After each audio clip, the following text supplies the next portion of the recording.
What's going on, guys? It's TheMightyDart13. Now, as you will notice, both my hands are here. I'm currently having to figure out how to record because obviously I need to be able to move my hand about, and seeing as this is my first video back, I don't want to make people motion sick.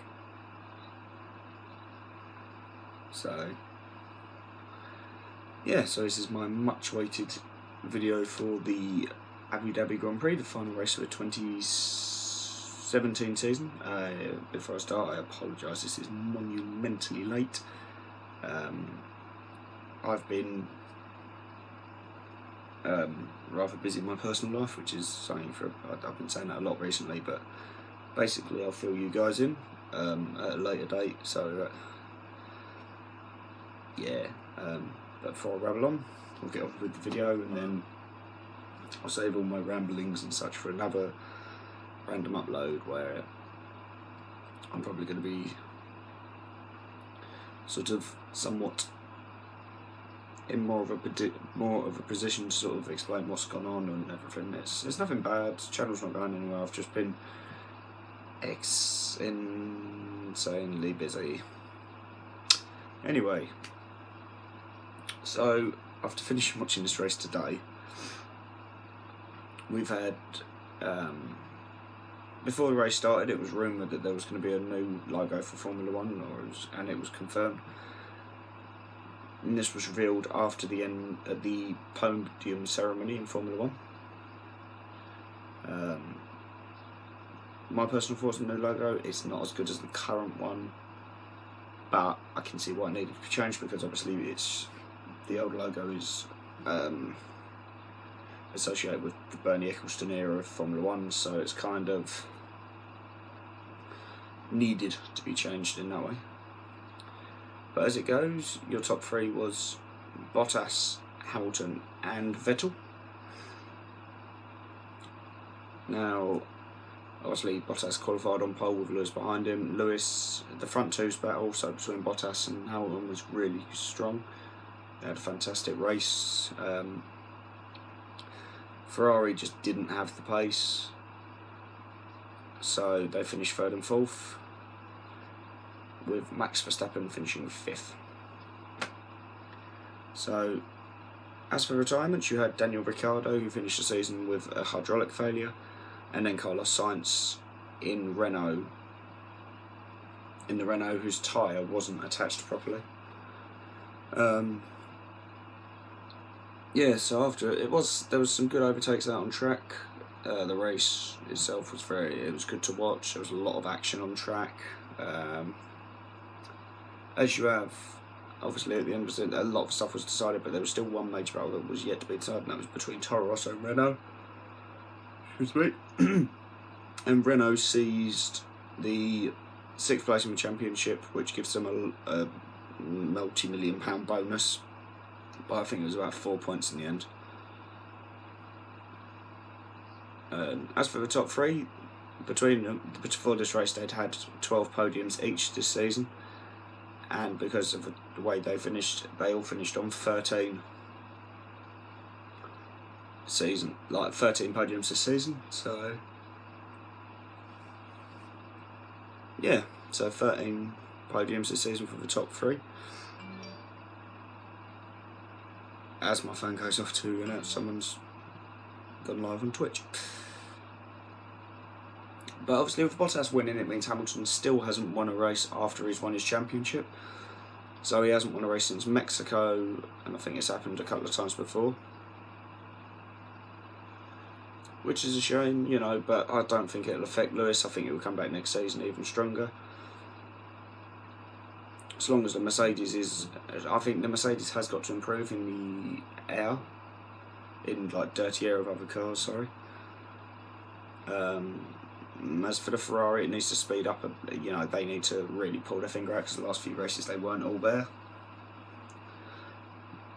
But my moment of the race has to be after the final thing. You had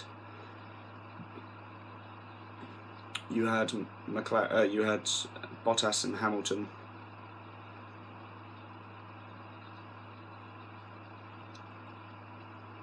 You had Hamilton and Bottas do simultaneous donuts on the start-finish straight, as well as Massa doing donuts.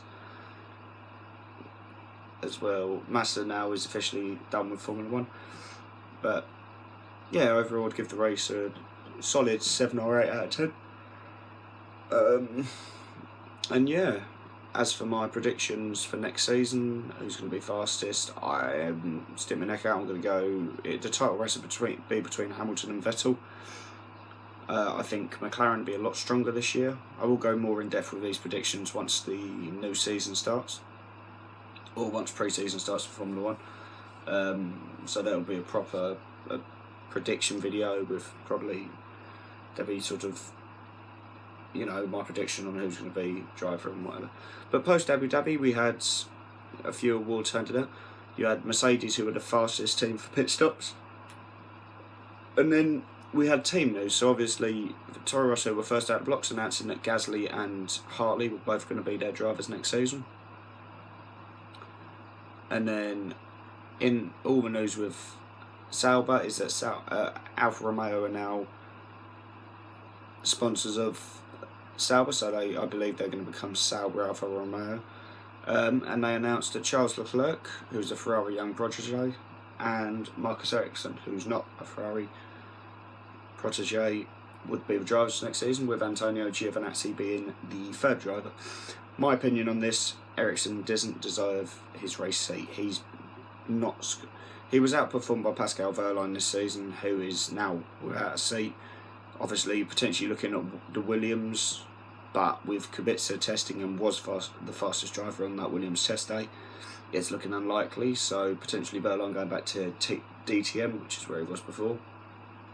My personal opinion, I think that Williams should potentially sign Wehrlein.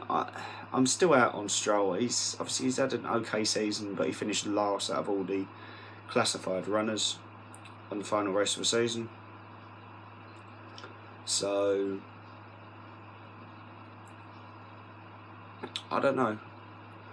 My personal opinion, though, I don't. Leclerc will be a good thing. He's done really well in the F2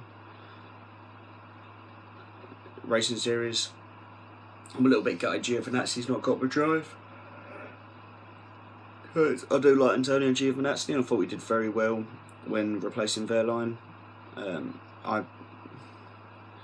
But I will go into more depth about who I think should go where, or who like my opinions on driver transfers and whatever at a later date, obviously, because there's only been 2 teams announced. There's away from Formula 1, there has been an announcement that Jenson Button will be going back to racing in Japan next year, which would be nice to see. So I just want to say all the best to Jenson. Obviously, we saw him for a brief race this season at Monaco, where he decided to try and put Pascal Wehrlein in the sea. But yeah, overall, my driver of the season, it would probably have to be maybe Hamilton. Hamilton had a very good season. Vettel. Most underrated driver for me would probably have to be Esteban Ocon. And to be fair, Ocon would probably be my star driver, because he's done really well, and to have only one non-finish this season is incredible. But yeah, overall, very good season of racing. I think we've had some fantastic races, the likes of Baku. Races like that is one that sticks out, and I can't wait for next season. Obviously, some great circuits coming in. I believe the French Grand Prix is returning. So yeah. But anyway, guys, I'm going to leave this video here. Again, apologies for it being massively late. I've just been really busy in my personal life, away from YouTube. I've not been able to get to games as regularly as I'd like to, but it happens. Dartford have been drawn at home to Boreham Wood in the FA Trophy. So yeah, I mean, obviously I'll be there for that game. We've got a few games coming up. So yeah, guys, I just want to say very quickly, thank you for the support this season on the Formula 1 videos. Obviously, this will be the end of the playlist for 2017. The thumbnails will be changed. Yeah, I just want to thank anyone who's appeared in these videos. So yeah, guys, you know, thanks for watching, Don't forget to like, subscribe, share. I know I've been quiet, but videos will be coming out. But yeah, you know, I'm sad to see the back of the Formula 1 season, but you never know when, you never know what next season's going to be like. So, yeah, thanks for watching, guys, and I will see you in the next video.